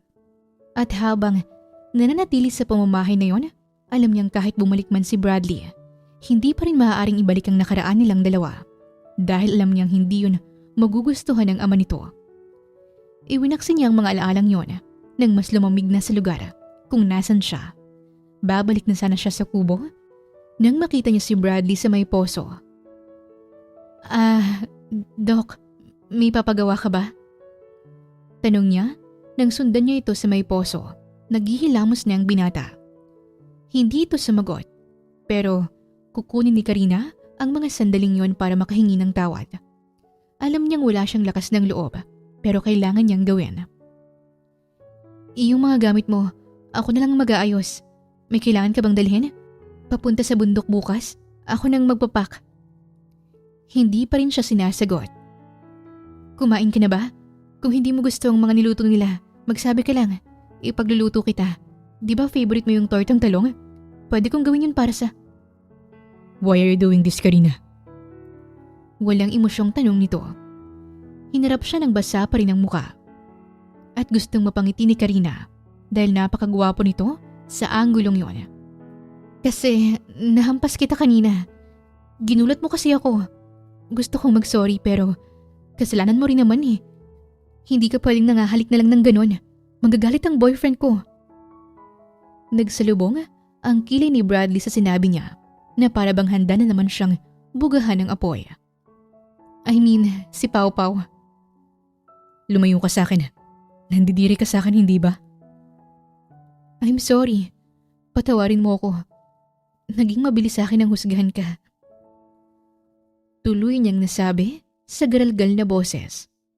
Alam niyang hindi yun ang tamang pagkakataon at lugar para sabihin ang mga salitang yon.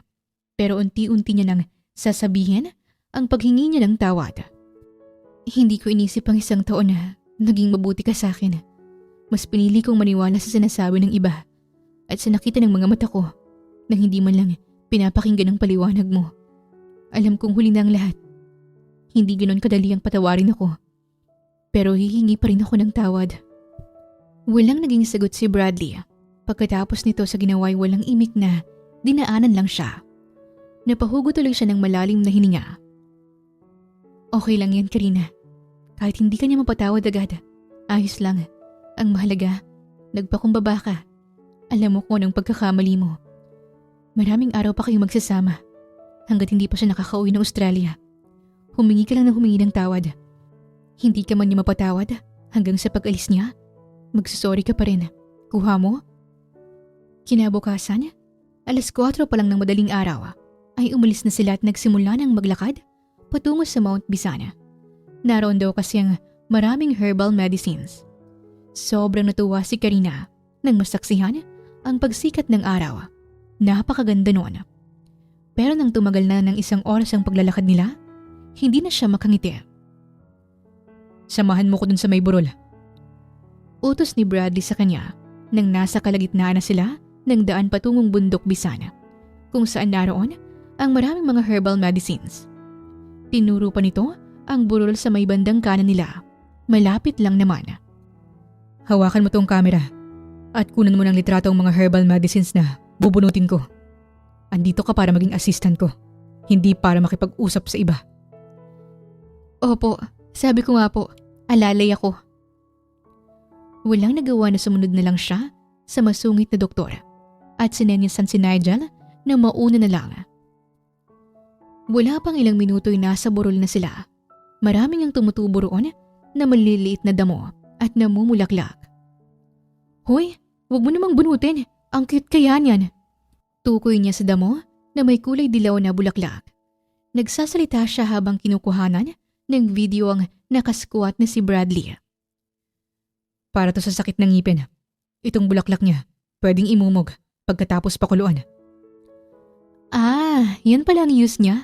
Ang galing naman. Lahat ng binubunot nitong damo ay ini-explain ng maayos sa kanya at nagpapaliwanag ito sa pinakamahinahong paraan. Noon niya lang ulit narinig ang masuyo nitong pagsasalita.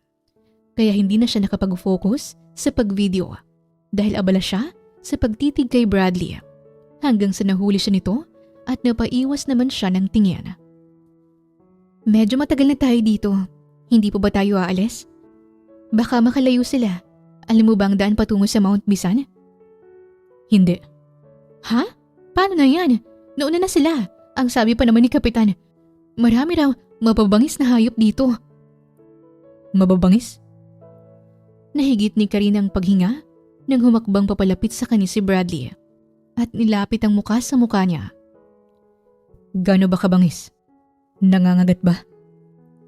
Mahinang tanong nito habang akyat baba ang tingin sa labi at mga mata niya. Sa halip na mabigla at lumayo, hindi umatras si Karina. Pumintig ng mabilis ang puso niya ng mga sandaling yon. At mas pinapakinggan ang parte ng utak niyang nagsasabi na gusto niya ang paglalapit nila ng ganon.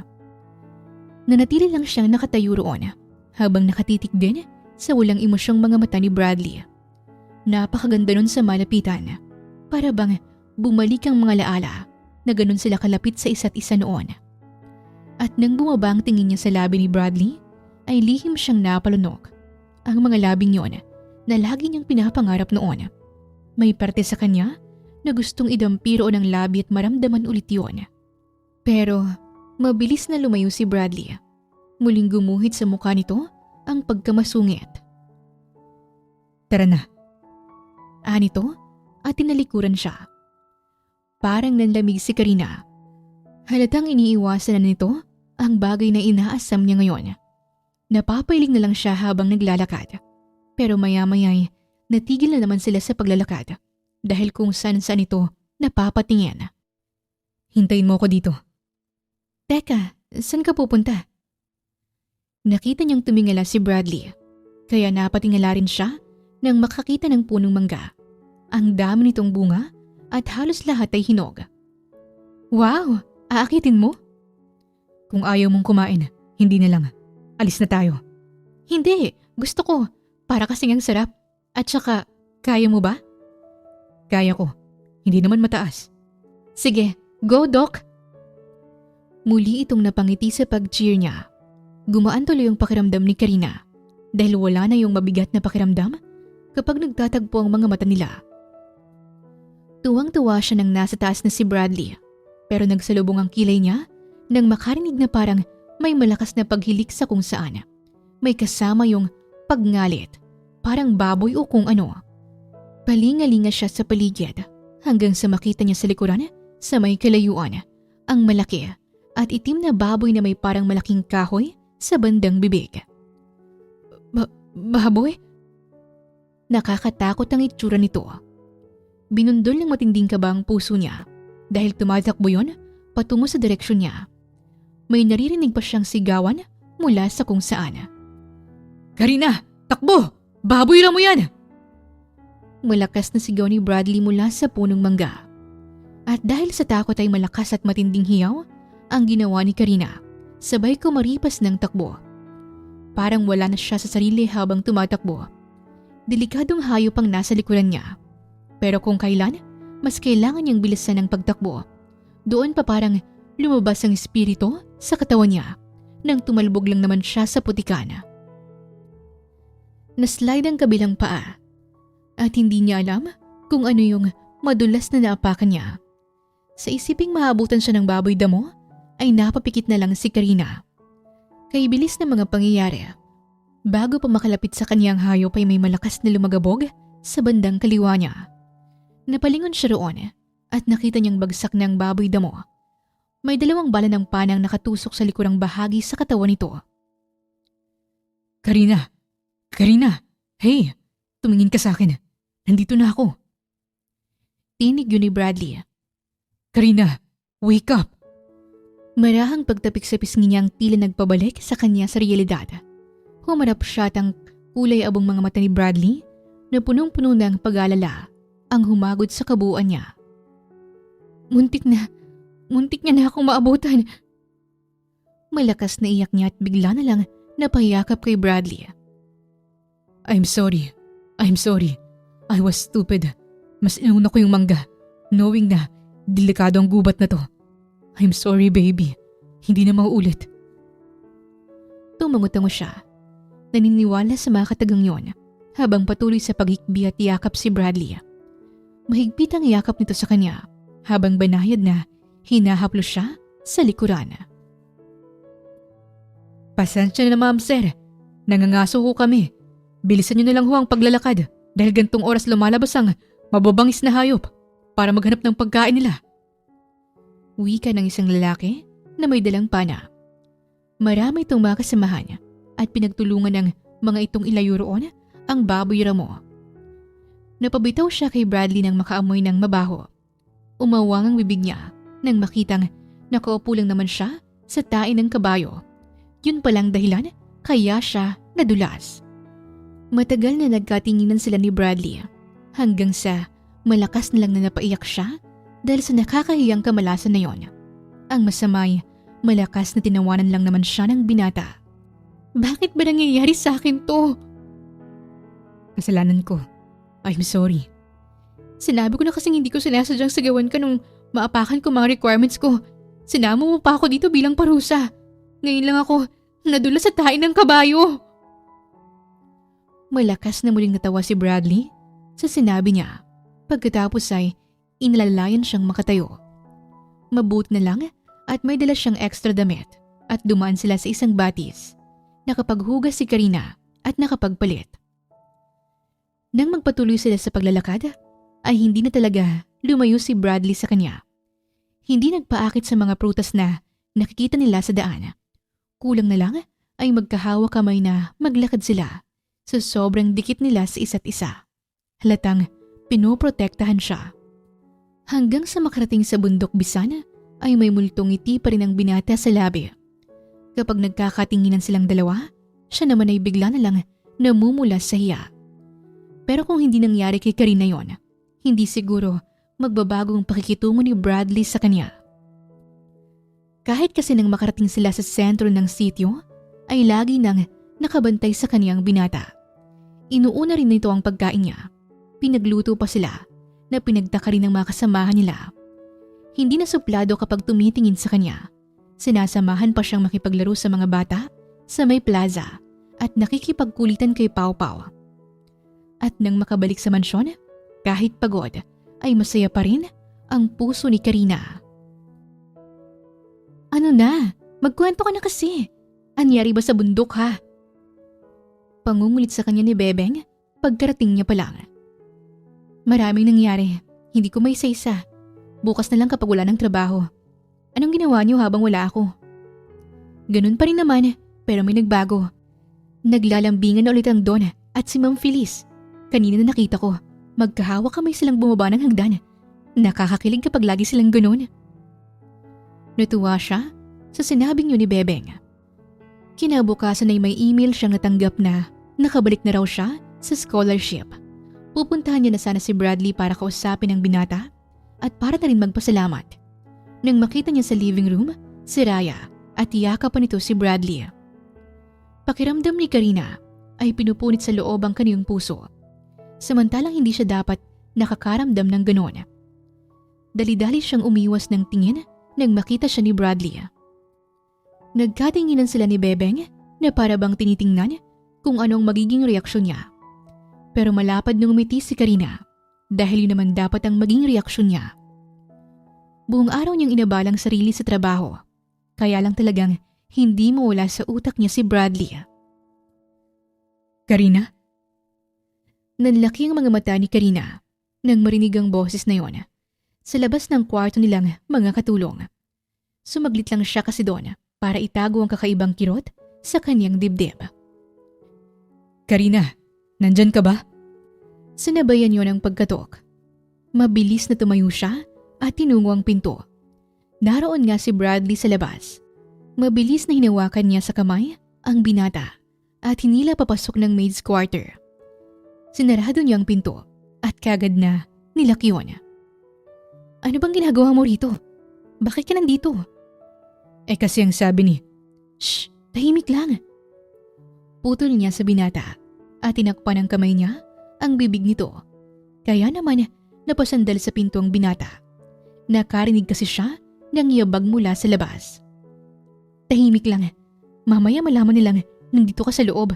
Hindi ka dapat nagpunta rito. Magagalit ang daddy mo. Nasa ganoong posisyon sila nang mag-angat siya ng tingin. Sinalubong siya ng malamlam na mga mata ni Bradley. Bumilis tuloy ang pintig ng puso niya. Siyang unang bumitaw sa titigan nilang dalawa dahil para na siyang aatakihin sa puso sa klase ng tingin ni Bradley sa kanya. Ano? Bakit ka nandito? Hinila mo ako papasok, hindi ba? Hindi yun ang ibig kong sabihin. Bakit ka nagpunta rito sa maid's quarter? Mamaya may makakita sa'yo. Sabi ni Bebeng, hinahanap mo ko. Why? May problema ba? Problema? Wala naman. Magpapasalamat lang sana ako kasi binalik na yung scholarship ko. Salamat. Yung nakita mo kanina, wala lang yun.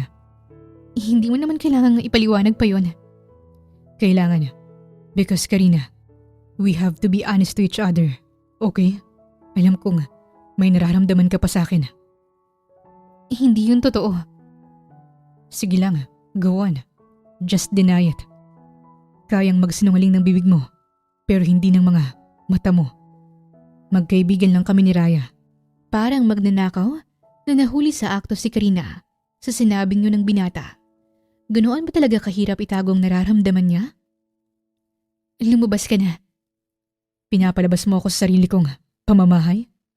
Hindi naman yun ang gusto kong iparating. Pero nasa maid's quarter ka. Baka kung ano isipin ng mga...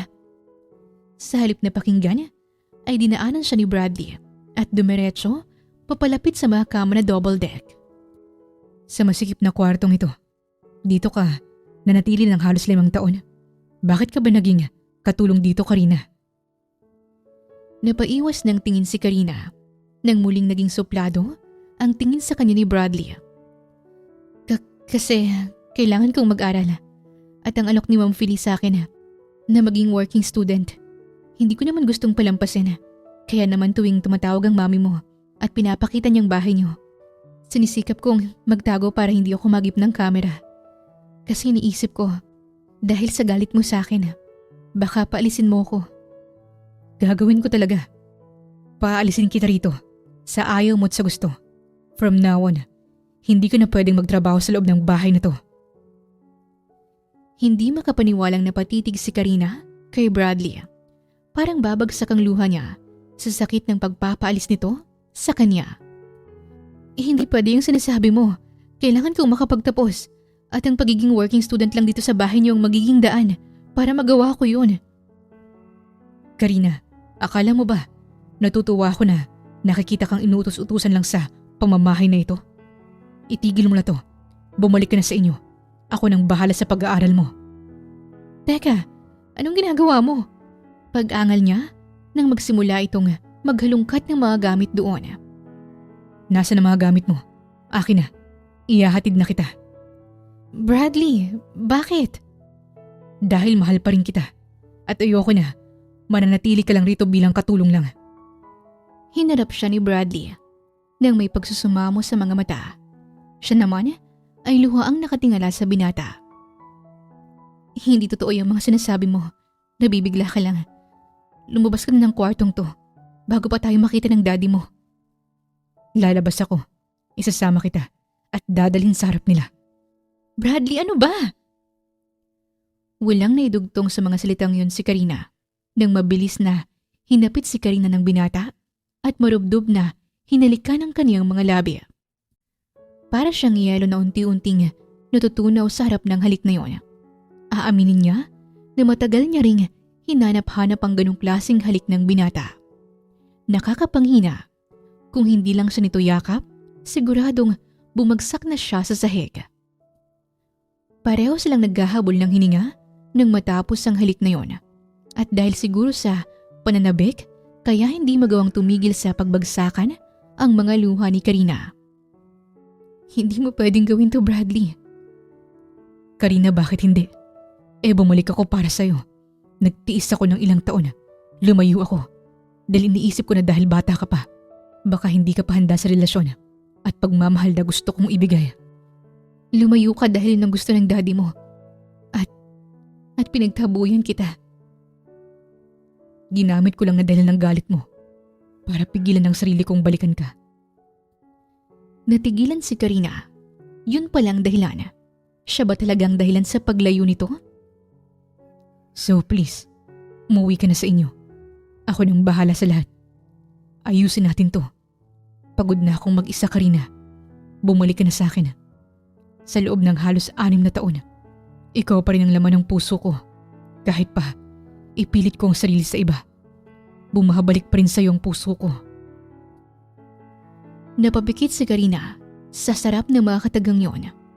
Pero nang bumalik sa alaala niyang nakita sa sala kanina, ang pagyakap ng ibang babae rito at naisip niya si Don Roman. Napatres si Karina ng ilang hakbang papalayo kay Bradley. Hindi na katulad ng dating nararamdaman ko para sa'yo. Ano? Hindi na ko yung dating Karina na mahal ka. Sa loob ng mga taong wala ka, kinalimutan ko ng nararamdaman ko para sa'yo, Bradley. Hindi na natin may babalik pa ang nakaraan. Karina. Ang gusto ko lang ngayon ay makapagtapos ng pag-aaral. Magagawa ko yun sa tulong ng mga magulang mo. At pasensya ka na, Hindi na ako yung dating babae na nakilala mo. Wala na akong nararamdaman para sa'yo. Isang sulyap muna ang ginawa ni Karina kay Bradley bago tuluyang lumabas ng silid. Sa likod ng bahay ay doon siya nanatili at binuhos ang lahat ng emosyon dahil alam niyang hindi totoo ang lahat ng sinabi niya kanina.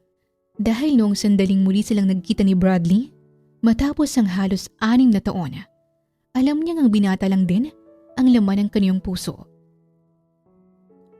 Anak, bakit ka naman nagsinungaling sa kanya? Bakit mo tinagong nararamdaman mo? Naawang tanong sa kanya ng mama niya. Kinabukasan, nang dalawin niya ito sa bahay nila. Humingi kasi siya ng day off kay Manang Francine dahil namimiss niya na ang ina. At para na rin may masumbungan ang bigat ng nararamdaman. Mama, kung sasabihin ko pong nararamdaman ko, kung sasabihin kong hindi naman talaga nawala ang pagmamahal ko para sa kanya, sa tingin niyo ho ba, may magandang idudulot yun sa kanya? Gusto ni Don Romana makipagmabutihan si Bradley sa babaeng nararapat para sa kanya. Ayoko mangyari sa kanyang ginawa kay Sir Russo. Kahit na anak, kung ganyang may pagmamahal ka pa rin pala sa kanya, bakit mo pa iisipin ang iba, ang daddy niya? Kung pareho naman pala kayo ng nararamdaman, bakit hindi mo siya ipaglaban? Mama, hindi ba't magkaiba tayo ng agwat ng pamumuhay? Hindi ba dapat pagalitan mo ko? Dahil hindi ako dapat nakakaramdam ng ganito at mali itong nararamdaman ko. Kahit po ibalik namin ni Bradley ang nakaraan, hindi pa rin po ako magiging masaya kung alam kong may mga taong tutol sa pagmamahalan naming dalawa. Anak Karina, bakit ko naman hahadlangan ng isang bagay na alam kong makakapagpaligaya sa'yo? Ayan, sige, ganyan nga. Mabilis na pinahid ni Karina ang mga luha ng marinig ang lasing na tinig na yon. Nakita niya ang asawa ng mama niya na si Chong Brando. Kararating lang at hindi matuwid ang pagkakatayo. Sa mapupungay na mga mata at sa labi nitong nakangisi, alam ni Karina na lasing na naman ang ngamain. Sige, konsentihin mo pa yung malandi mong anak. Tutal, ay anak mo naman yan. Mana sa'yo yan eh. Brando, tumigil ka nga. Lasing ka na naman. Anong lasing? Hindi ako lasing. Nakainom lang. At kaninong pera na naman po ang ginamit niyo sa pag-inom? Yun po bang kita ni mama sa palengke? Yan po bang nagagawa sa inyo ng pagbibilad ni mama sa bukid? Para mapagtanim mo ng gulay? Maanit ibenta para po sa bisyo niyo? Karina, hindi ma. Tama naman ako, di ba? Akala niyo ho ba, hindi ko alam na patuloy pa rin ang pananakit niyo sa mama ko? At ano, umuwi ka rito sa pamamahay ko para saramonan ako ng ganyan. O sige, hindi na nga ikaw yung batang pinapalo ko lang noon kapag nagkakamali. Matapang ka na ngayon. Kaya nga nagawa mo akong ipapulis nung huli mong nakitang sinasaktan ko tong ina mo. Pero ikaw pa rin ang anak ng nanay mong putok sa buho. Dun sa walang kwentang hapon sa Japan. Nagsibag sa akin ang mga luha ni Karina dahil sa narinig. Kay tagal niya nang hindi naririnig ang mga salitang yon. At ngayon ay para siyang sinampal ng ilang beses. Oo, putok sa buho lang ako. Pero hindi ako kagaya ng mga anak mong batugan na hanggang ngayon ay umaasa pa rin sa'yo. At ikaw naman ang pinakulang kwentang tao na nakilala ko. Na kahit hanggang sa langawin at mamatay ka, si mama pa rin ang inaasahan mo. Walang yakang buwisit ka! Mabilis na nakalapit si Brando kay Karina at malakas siyang sinampal sa muka. Kaya napasigaw siya sa sobrang sakit noon. Buong buhay niya, noon lang siya nakaranas ng ganoong pananakit. Ikaw ang walang hiya, Brando! Hayop ka! Malakas na iyak ng mama niya at niyakap siya nito palayo sa demonyong kaharap nila. Tiniis ko ang lahat ng pananakit mo, panluloko at pambabastos mo dahil mahal kita. At ngayon, hindi ako makapaniwalang na kaya mong saktan ang anak ko ng ganyan. Samantalang napakabait ko sa mga anak mo. Nabatugan naman talaga. Dahil sa ginawa mong yan, hindi kita mapapatawad. Halika na, Karina. Aliana! Aliana! Bumalik ka rito! Hoy! Babae! Bumalik ka! Bago ko umalis ay bayaran mo muna ang mga utang ko! Pero parang walang narinig ang mama ni Karina. Tuloy-tuloy lang ito sa paghilas sa kanya, papalayo sa lugar na yon. Hindi na siya umiyak dahil sa sakit ng kanyang pisngi. pero umiyak siya dahil sa tuwa. Dahil yun ang kauna-unahang pagkakataon na nakita niyang naging matapang ang mama niya. Natagpuan niya lang ang sarili sa loob ng bahay ng mga Alarcon, kaharap ang mag-asawang Phyllis at Don Roman, habang magkahawak kamay silang dalawa ng ina. Pasensya na ho talaga, Don Roman, at saka Ma'am Phyllis, pero wala na ho kasing matutuluhin ng mama ko sa ngayon kapag kasi nalaman ng stepfather ko na nakikitulog lang siya sa kapitbahay. Bubulabugin niya lang po eh. Dinala ko na po siya dito para magkaroon man lang ng peace of mind. Kahit ngayong gabi lang, bukas po, sisimulan na naming maghanap ng maliit na apartment sa sentro ng bayan. Ano ka ba naman, Karina? Sa laki ng bahay na to, kahit dito na rin tumira ang mama mo, hindi ba, Han? Oo, hindi magandang pananakit ng asawa mo. Masuyong sabi naman ng Donna habang may munting ngiti na nakatingin sa mama niya. Kung gusto mo, Aliana, tutulungan kitang mapakulong yung asawa mo. Salamat, Don Roman, pero hindi ko na rin gustong mangyari yun dahil may mga anak siyang umaasa sa kanya. Ang gusto ko lang na ngayon ay malayo sa kanya. Halos hindi matapos ng mama niya ang pagsasalita nang makita nilang humahangos na papasok si Bradley ng bahay at dali-daling lumapit kay Karina. Nasaktan ka. Sinaktan ka niya. Ang hayop na yun. Saan ang masakit ha, Karina? Sabihin mo sa akin.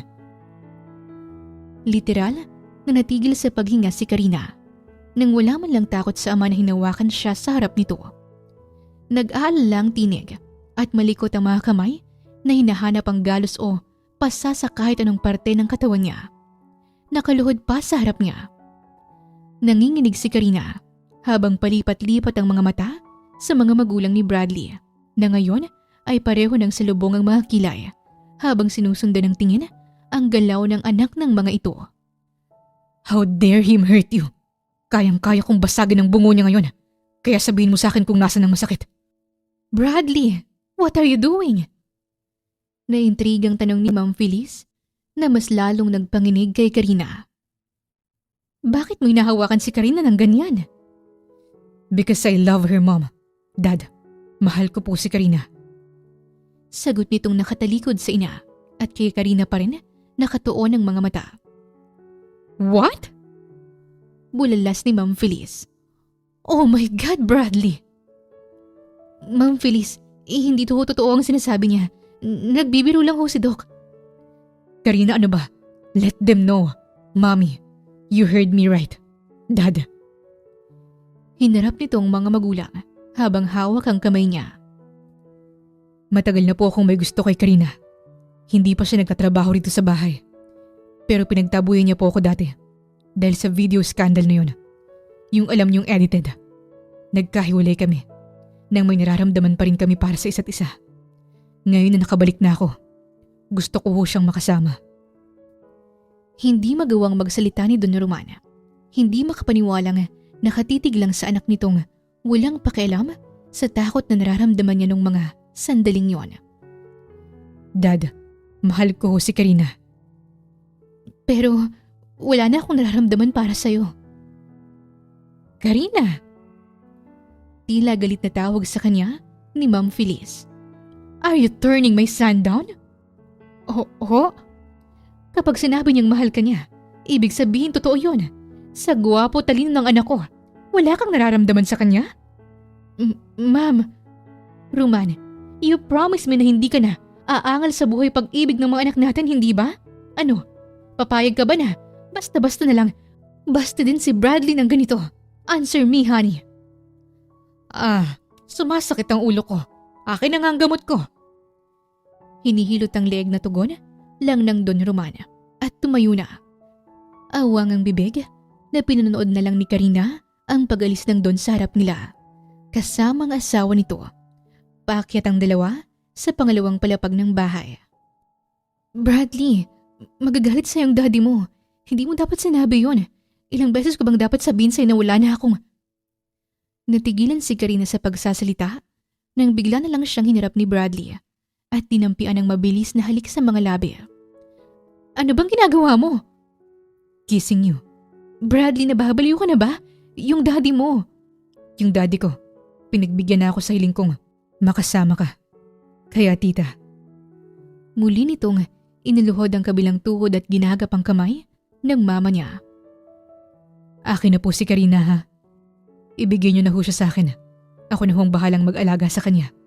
Isa po akong magaling na doktor at gwapong lover boy. Kinindatan nito ang mama niya, kaya tipid itong napangiti. Pero ang mga magulang mo, ayaw kong magalit sila sa anak ko. Hindi kami kasing yaman niyo, iho. Ayaw kong maliitin ang anak ko. Hindi ho mangyayari yun tita. Nandito ho ako. Tutulungang umangat ang anak mo. Ang daddy ko ho. Alam kong hindi niya kagad matatanggap to.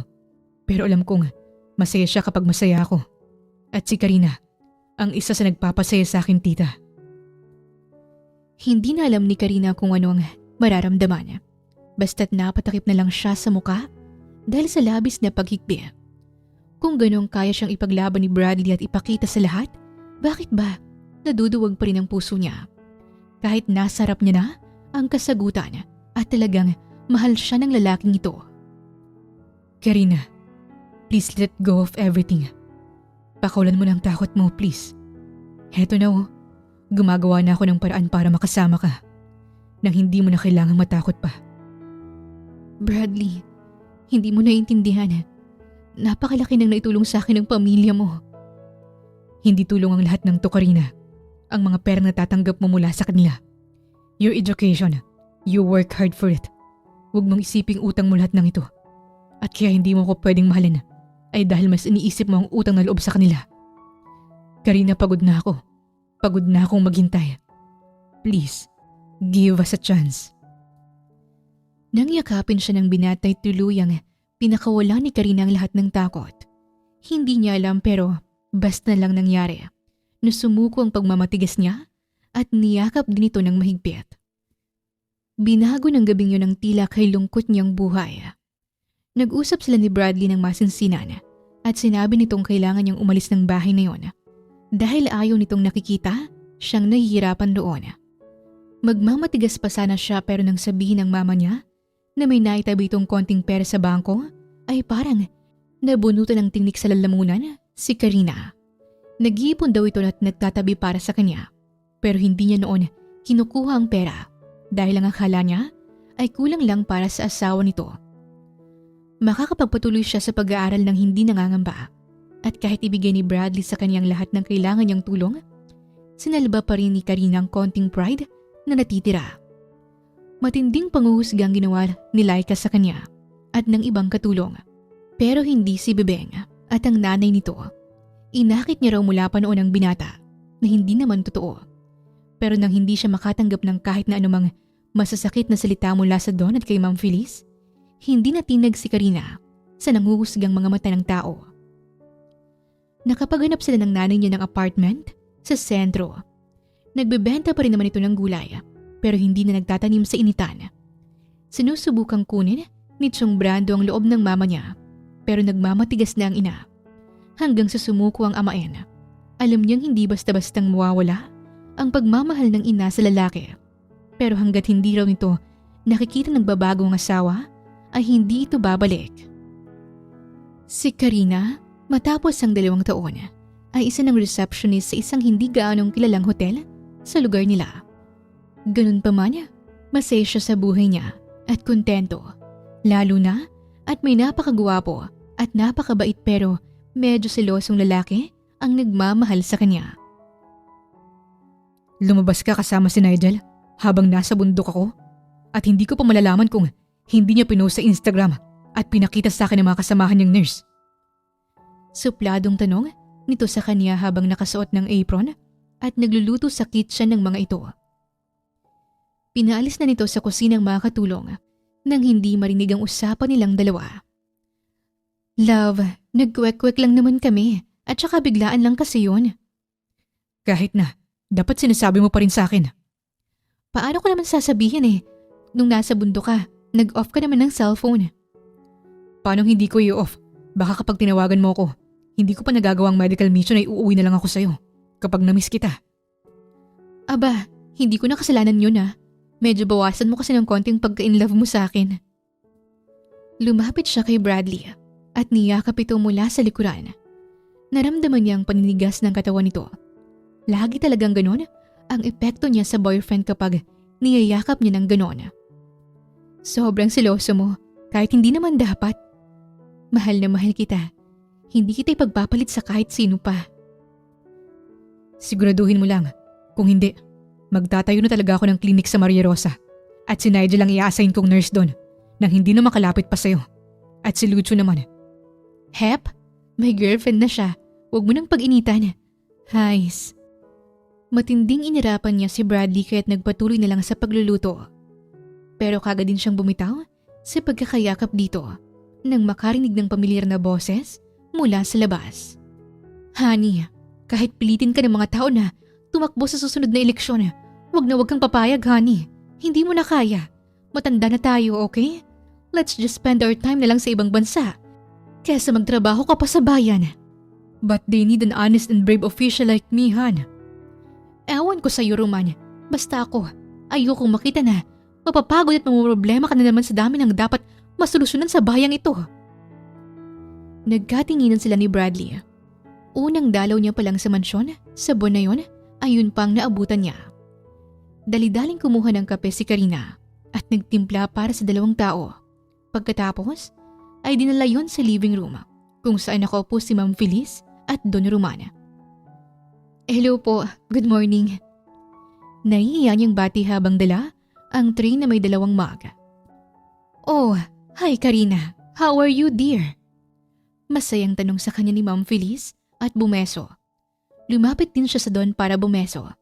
Nakasanayan niya na yon sa loob ng 2 taon.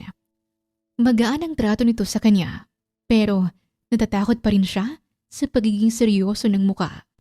Okay naman po. Kape po para sa inyo. Paglapag niya pa lang ng tray, ay kumuha na ng mug ang Don at kagad na ininom ang laman nun. Honey naman, halatang gustong-gusto mo ang kape ng girlfriend ng anak mo, no? Bilisan niyo nang magpakasal ni Bradley at gawan niyo na ako ng apo. Ayokong puro kape na lang ang na-offer mo, Karina. Magpakasal ka na kay Bradley at magkaroon ka agad ng anak. Halos lumuwa ang mga mata ni Karina sa sobrang panlalaki noon. Hindi talaga siya makapaniwala, samantalang si Ma'am Feliz ay tawang-tawa sa sinabi ng asawa. Roman, wag mo naman silang madaliin. Manganganak na si Lexie sa susunod na buwan. Yung apo mo muna sa pangalan nating si Rosong isipin mo. Hayaan mo munang mangarap si Karina. Tila nakahinga ng maluwag si Karina sa sinabing yun ni Ma'am Feliz. Don't worry, Dad. Tinatrabaho ko naman po. Kaya pagkatapos ni Kuya, kami naman ang magbibigay sa inyo ng apo. Di ba, love? Nahihiyang napangiti na lang si Karina at marahang kinurot si Bradley ng tuluyang makalapit sa kanya. Ang totoo kasi ay hindi pa siya handang magkaanak at biro lang yun ang mahal niya. Hindi pa nila ginagawa ang bagay na yon dahil gusto niya munang i-reserve ang sarili hanggang sa tuluyan na silang maging isa. Si Bradley naman kahit hirap sa pagtitiis pero naghuhumayaw pa rin ang matinding respeto sa kanya. Ang mahalaga ngayon ay nakasuporta sa kanila ang mga mahal nila sa buhay at masyado nilang mahal ang isa't isa. Darating din sila sa puntong yun ng buhay na magkakaroon ng sariling pamilya at sisiguraduhin ni Karina na hindi niya bibiguin ng lalaking hindi sumuko sa kanya kahit ilang beses niyang ipagtabuyan. Ang kwentong ito ni na Bradley at Karina ay nagpapaalala na huwag nang magpapadala sa takot, lalo na sa mga taong sinusubukang kontrolin ang buhay mo tulad ng stepfather ni Karina at ng daddy ni Bradley. Si Karina, kahit nahihirapang itaguyod ang sarili, hindi siya kailanman sumuko sa pangarap na makapagtapos at maibalik sa kanyang scholarship niya. Sa bandang huli, napatunayan din ni Bradley na ang oras at pag-unawa ang magbibigay daan para makabalik siya sa babaeng mahal. Hindi siya nagmadali. Hinintay niyang makapagtapos si Karina at maging handa. Patunay lang yon na kapag talagang mahal mo, magtitiis ka at hindi agad susuko. Wakas! Maraming salamat po sa inyong pakikinig sa kwentong ibinahagi namin ngayong araw. Muli, ito po ang Tales of Siren, At hanggang sa ating muling kwento, maraming salamat po.